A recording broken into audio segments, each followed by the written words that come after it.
در این زمان فرمان جهاد خمینی که مستقیما دستور قتل عام ملت کرد را صادر کرد، اوضاع کردستان را به فاز دیگری برد و مبارزات مردم کردستان را بر علیه ارتجاع حاکم به مرحله خشونتباری سوق داد.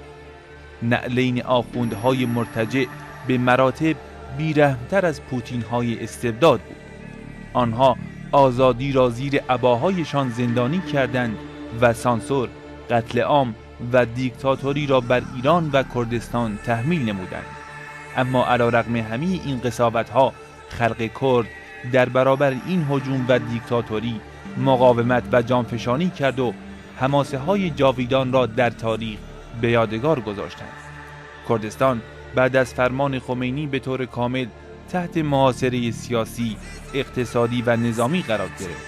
قتل عام به راه انداختند و کردستان را به ویرانه‌ای تبدیل نمودند. هزاران آزادیخواه کرد را به زندانها برده و مورد شکنجه و تجاوز قرار دادند. مردم بسیاری از روستاهای کردستان را به طور دست جمعی قتل عام کرده و تعداد زیادی از زنان و مردان در شهرهای کردستان به جوخه‌های اعدام سپرده شدند. در این هنگام فؤاد که به منظور هدایت جنبش و رهبری آن در شهر بانه بود، با شنیدن خبر تیرباران 9 تن از آزادیخواهان مریوان از جمله 2 برادرش حسین و امین مصطفی سلطانی با شیخ عزالدین حسینی، عبدالرحمن قاسملو، جلال طالبانی، جلال حسینی، مسئولین سازمان پیکار، مسئولین چریک‌های فدایی خلق ایران و سایر رهبران کمر تماس برقرار کرد و برای مقابله با این شرایط با آنان وارد گفتگو شد. سپس برای سازماندهی نیروی پیشمرگ به مریوان برگشت.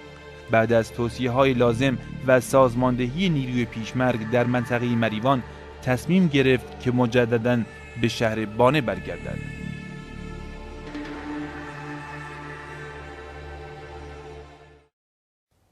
کاک فؤاد همیشه روی نیروی لایزال توده‌های مردم تکیه داشت و اصلا به حرکات چریکی و ایده های چریکی اعتقادی نداشت و زمانی که فهمید که جمهوری اسلامی به کردستان حمله می کند، تحلیل بسیار روشن و مشخص و شفافی از اوضاع سیاسی، اجتماعی و اقتصادی کردستان داشت و در این زمانه که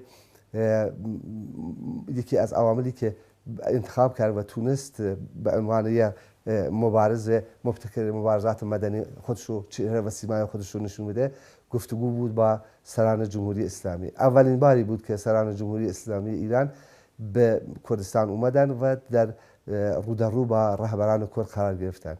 بعد از اون کمتر تمایلی داشتند که به کردستان بیاین و همش با لشکرکشی و به اصطلاح جهاد و از این حرفا با مردم کرد مبارزه میکردند. کاک فؤاد شیوه های خیلی جالبی از مبارزات مدنی را انتخاب کرد. یکی از اونا که میتوان روش و به عنوان سیمای تابناک جنبش ملت کرد و در تاریخ ملت کرد ثبت شده است، کوچ تاریخی مردم مریوانه. بعد از اون تشکیل اتحادیه دهقانیه و بعدش که مهمتر از همشون بود تشکیل اتحادیه کارگران بیکار در مریوانه. و بعد وقتی که رفقای کومله به این تجمع و اعتراض مدنی در مریوان جذب میشوند، همه آنها را دعوت میکنه که شهر مریوان را ترک کنند و این رهبران کومله به شهرهای خودشون برگردن و در اونجا فعالیت سیاسی رو در چهره‌ها و شیوه‌های مختلف ادامه بدن که پشتیبانی برای مبارزات مردم مریوان باشه. یکی دیگر از ابتکارات عظیم کاک فؤاد این بود که پیشنهاد میده به رهبران کومله در شهر سندج که یک راهپیمایی مدنی و اعتراضی رو سازمان بدن و رهبران کومله در سندج این کار رو کردن و باعث شد که یه مارش عظیم و انقلابی به طرف مریوان شروع شد که مدت 3 روز طول کشید و در اینجا بود که میتوان گفت که هماهنگی و همسویی و همدلی روستاییان و شهرنشینان کرد به شیوه خیلی انقلابی در هم عمیق و تونست در برابر توطئه‌های جمهوری اسلامی مقاومت کند و برد تاریخی آن هرگز فراموش نمی شود. مضافاً میتوان گفت که زمینه‌های اجتماعی و اقتصادی و سیاسی کردستان به نحوی بود که کاک فؤاد از این زمینه‌ها یک برداشت منطقی میکرد و میتونست در چه لحظه توده ها را به میدان ببره و در چه لحظه توده ها را به عقب برگردونه. مثلا در کوچ مریوان گرچه چریکای فدایی و حزب دموکرات کردستان ایران ایراد میگفتن که نه ما تا آخرین لحظه ادامه بدیم، ولی ایشون با تحلیل مشخص از اوضاع مشخص تشخیص داد که نیروی مردم در این حد بیشتر نمیتونه ادامه بده و بایستی ختم کوچ رو اعلام کنه و مردم به زندگی و شهر برگردن. این یکی از ابتکارات عظیم کاک فؤاد بود و تونست این مبارزات را به نحوی کانالیزه کنه. در غیر این صورت احتمال داشت که مردم خسته بشن و یکی یکی و دوتا کوچ اردوگاه کانی میران را خلوت کنن و بروند. اینه که کاک فؤاد به عنوان مبتکر مبارزات مدنی هرگز خودشو به اون شیوهی که در میان سازمان های دیگر معمول بود خودشو چیز نمیکرد، تنها متفکر یک جنبش مدنی حساب نمیکرد. همیشه اعتقادش این بود که بایستی در مجامع عمومی حرفها و نظرات و گرایشات فکری مردم رو شنید و اون وقت نظرات کاملا را ابراز کنه و با تلفیق از اون ایده های انقلابی مردم بتونه جنبش رو رهبری کنه و واقعا در این زمینه تونست نقش مهم و حساسی را ایفا کنه.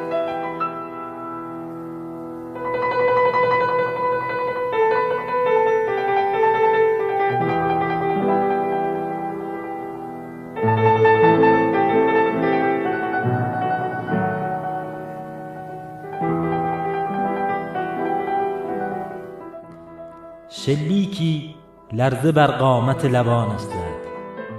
مادری گریست. دخترک خشمگین بند گیسوانش را به حادثه سپرد. نگاهش لغزید. بر تکه های مضطرب سنگر لخته های آسی خون نشست. طلوع آرام آرام در عزم پیکرش دمید. جلادی ماشه تاریکی را کشید. از گذر زود هنگام گلوله سرودی بر لبان یک روز بی اراده غمگین تیره گشت. مادری لبانش لرزید. چریک سومش جان باخت. در عزم سنگر نارنجکی رها نشد. سوسوی ستاره‌ای بر سینه باز ایستاد. مارش دنیای آسوده بر لبان یک روز بی اراده غمگین تیره گشت. مادری در انگشتش ماشه کاشت. بر جبر دستانش حلقه نارنجک بست. ترانه سرخ رویا را بر سینه نهاد. تابوتی را با بوی باروت و شورش معطر کرد.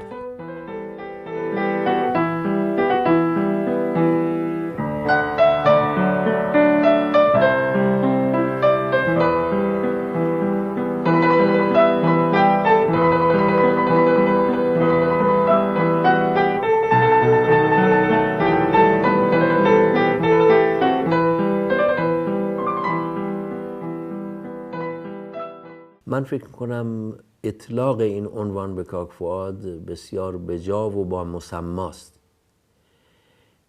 ببینید شما نمونه های مختلفی رو در نظر بگیرید، خواهید دید که این نوع جنبش های مدنی، مبارزات مدنی، مبارزات توده‌ای، سازماندهی از پایین یکی از خصوصیات کماله و یکی از نقاط قوتی بود که در آموزش‌های کاک فؤاد وجود داشت. من از اتحادیه دهقانی صحبت کردم. اولین این اتحادیه‌های دهقانان در مریوان و اورامانات با شرکت و با حضور و با ابتکار و پیشقدمی خود کاک فؤاد به وجود اومد و در مدت کوتاهی تونست توجه افکار عمومی رو در سراسر کردستان به خودش جلب کنه و حتی الگویی شد برای بسیاری جاهای دیگه. بنابراین ایجاد این شکل از سازماندهی توده‌ای و مردمی رو ما کاملا میتونیم بگیم که از ابتکارات ایشون بود. من نمونه دیگری رو میتونم بهتون بگم. وقتی که بعدتر پادگان مریوان قصد بعد از حادثه 23 تیر 1358 پادگان مریوان ریخت به داخل شهر و شهر مریوان و حالت اشغالی به شهر داد و زندگی مردم رو مختل کرد، در اون دوره باز هم به ابتکار و پیش قدمی کاکفؤاد یک حرکت مردمی و بزرگ مسالمت‌آمیز صورت گرفت که هیچ نوع خشونتی هم توش نبود، اما نیروی بزرگ اجتماعی توش نهفته بود و صداش به مطبوعات تهران و به مرکز ایران هم رسید و اون کوچ تاریخی مردم شهر مریوان بود. تمام مردم این شهر از بزرگ و کوچک با استثناهای بسیار کمی که شاید فقط قدرت و توان راه رفتن نداشتند، همه شهر مریوان رو ترک کردند و به اطراف شهر در اردوگاه کانی میران محلی است اونجا مستقر شدند به عنوان اعتراض به حرکات تحریک‌آمیز و تجاوزکارانه پادگان مریوان که از طرف نمایندگان خمینی بهشون گفته شده بود این کارو بکنن. و این رژیم جمهوری اسلامی رو اول فکر میکردن نه چیزی نیست، مهم نیست. علاوه بر این کوچ تاریخی مردم مریوان 2 راهپیمایی بزرگ هزاران نفری سازمان داده شد که خب کمال درش نقش اصلی داشت در سازماندهی اینها.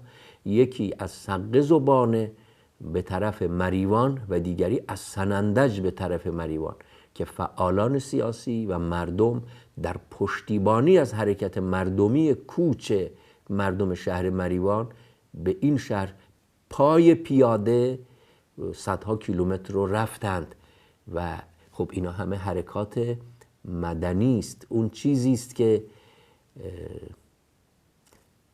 در اصطلاح انگلیسی بهش میگن grassroots politics، یعنی سیاست از پایین، سیاستی که ریشه در مردم داره و کاکفؤاد به حق استاد یک چنین سیاستی بود و همه این حرکات مردمی که عرض کردم صداش به تهران، نه فقط به کردستان بلکه به تهران هم رسید و همه جا پیچید و در مطبوعات منعکس شد، باعث شد که دولت جمهوری اسلامی نمایندگانی بفرسته و کاکفؤاد که عضو شورای شهر مریوان هم بود در واقع هدایت کننده و مغز مبتکر این مذاکرات هم بود. مذاکرات رو بسیار خوب و ماهرانه اداره کرد و سرانجام پادگان به داخل ارتش و پاسداران به داخل پادگان برگشتند و قول دادند که دیگه در کار شهر دخالت نکنن. شورای شهر به رسمیت شناخته شد. دوره کوتاهی بود برای که ما میدونستیم دیر یا زود، همونطور که گفتم، رژیم جمهوری اسلامی به جای تحریکات موردی ناچار خواهد شد حمله سرتاسری بکنه. همین کارم کرد، ولی در اون دوره به خصوص فوق العاده به نظر من این حرکت مهم و ابتکاری بود برای اون دوره کردستان. تا اون موقع جنبش کرد فقط با حرکات مسلحانه بیشتر شناخته شده بود، در حالی که ولو کاکفؤاد برای این شکل از مبارزه هم کاملا آمادگی داشت، ولی بی نهایت به مبارزه در صفوف پایین مردم، بسیج اونها و به خصوص به این واقعیت توجه داشت و بهش اهمیت میداد که توده های مردم در جریان مبارزات خودشون می آموزن. اینطور نیست که فقط شما برید باشون صحبت کنید.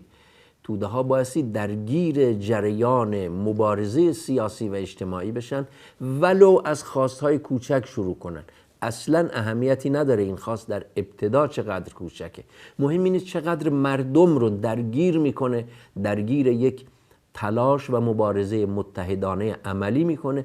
در این پروسس که مردم میآموزند، توهماتشون رو به دور میاندازند، همبستگیشون رو محکم میکنند و مراحل بعدی مبارزه رو براش آماده میشن. خیلی از این تجربیات هست، خیلی از این نمونه ها هست و به همین دلیل به عقیده من دادن عنوان پیشقراول و پیشقدم و مبتکر جنبش مدنی و مردمی در کردستان ایران به کاک فؤاد مصطفی سلطانی بسیار به حق و بجاست.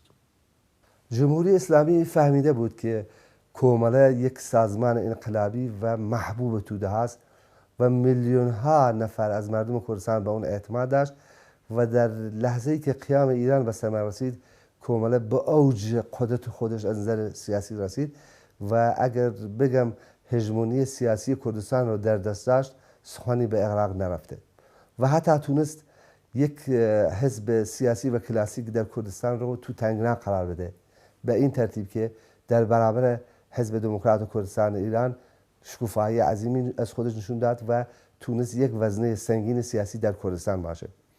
جمهوری اسلامی تشخیص داده بود که مرکز ثقل این مبارزات در جنبش کردستان کومله است و کومله با رهبرانش شناخته میشد. یکی از با شهامت‌ترین و با جسارت‌ترین رهبران کومله کاک فؤاد بود.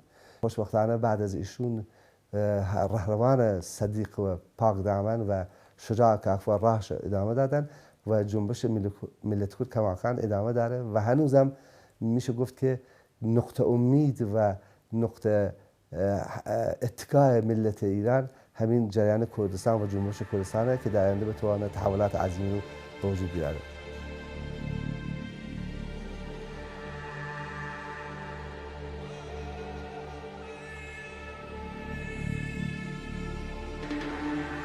فؤاد همراه با همسفرهایش در برگشت به بانه و در مسیر جاده سقز به مریوان همراه با نماینده سازمان چریک‌های فدایی خلق ایران طهمورث اکبری روز 9 شهریور 1358 خورشیدی در نزدیکی روستای بستام در نبردی خونین و قهرمانانه جانش را از دست داد.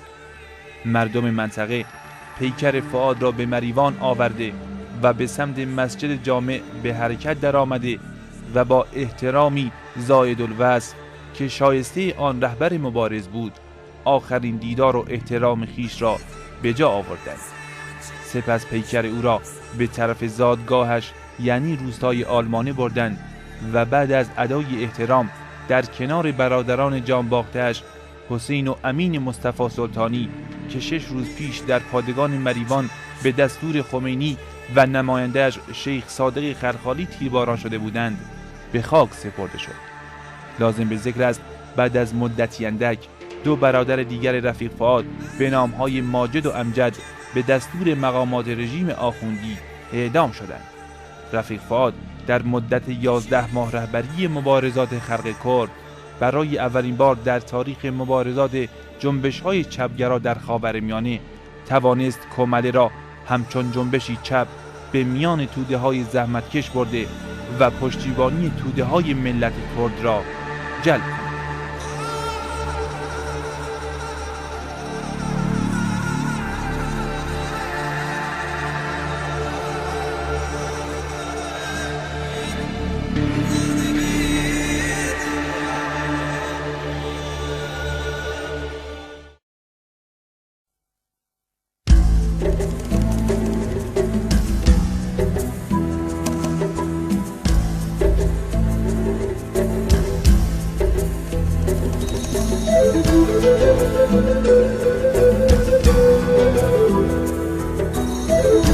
در آوار خونین گرگومیش دیگر گونه مردی آنک که خاک را سبز می‌خواست و عشق را شایسته زیباترین زنان، که خاک را سبز می‌خواست و عشق را شایسته زیباترین زنان،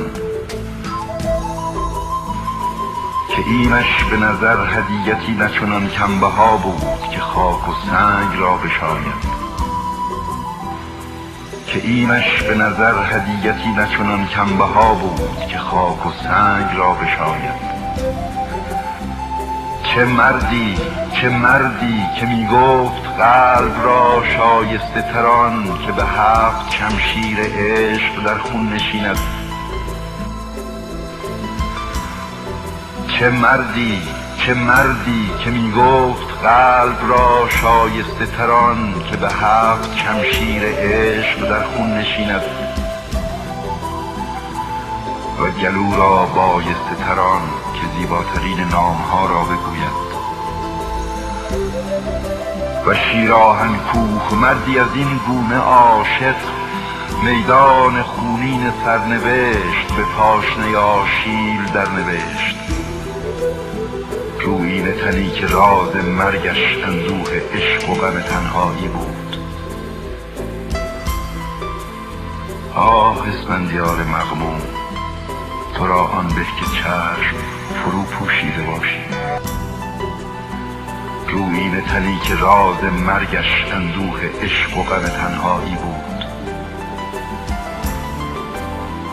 آه اسفندیار مغموم، تو را آن به که چشم فرو پوشیده باشی. آیا نه یکی نه بسنده بود که سرنوشت مرا بسازد؟